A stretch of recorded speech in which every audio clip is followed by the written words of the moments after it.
తిరుమల పుణ్యక్షేత్రంలో 5 రోజుల పాటు నిర్వహించిన కార్యరిష్ట వరుణయాగం పూర్ణాహుతితో పూర్తయింది. కంచి కామకోటి పీఠాధిపతి జయేంద్ర సరస్వతి ఆధ్వర్యంలో ఈ యాగం జరిగింది.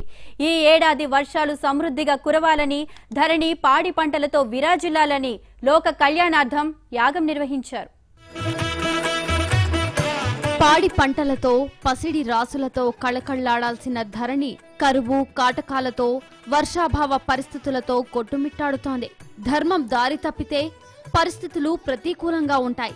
ఇదివరలో వేసవికాలం, శీతాకాలం, వర్షాకాలం అనే 3 కాలాలు ఉండేవి. అయితే కరువులు బరువనుకొని ఎక్కడికక్కడ చెట్లను నరికేయడం, ధర్మ విరుద్ధంగా ధార్మికతకు భంగం కలిగే విధంగా మానవ సమాజం పయనించడంతో వరుణుడి కరుణ కరువవుతోంది. ఈ విపత్కర పరిస్థితుల నుంచి బయటపడడానికి సులువైన మార్గం యాగ నిర్వహణ. అది పుణ్యక్షేత్రంలో అయితే మరీ ఉత్తమం. అందుకే అటు తిరుమలలో, ఇటు యాదాద్రిలో వైభవోపేతంగా వరుణ యాగం నిర్వహించారు.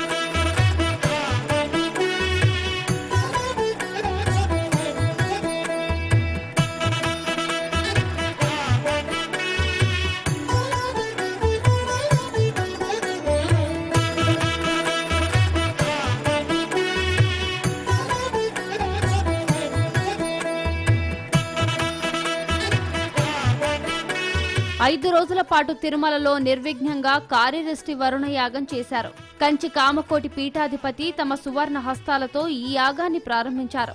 వర్షాలు సమృద్ధిగా కురవాలని, ప్రజలందరూ సుఖశాంతులతో ఉండాలని ఈ వరుణ యాగం చేశారు.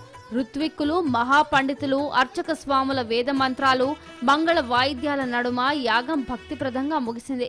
కంచి కామకోటి పీఠాధిపతులు శ్రీ శ్రీ శ్రీ జయేంద్ర సరస్వతి గారి శుభాశిష్యులతో వారి పర్యవేక్షణలో అత్యంత వైభవంగా పార్వేటి మండపం దగ్గర నిర్వహించి పూర్ణాహుతితో పరిసమాప్తమైనది. అదేవిధంగా వరుణ జపం వరాస్వామి ఆలయంలో కూడా ఎంతో పద్ధతిగా నిర్వహించబడి పూర్ణాహుతితో ముగింపు పలికాము.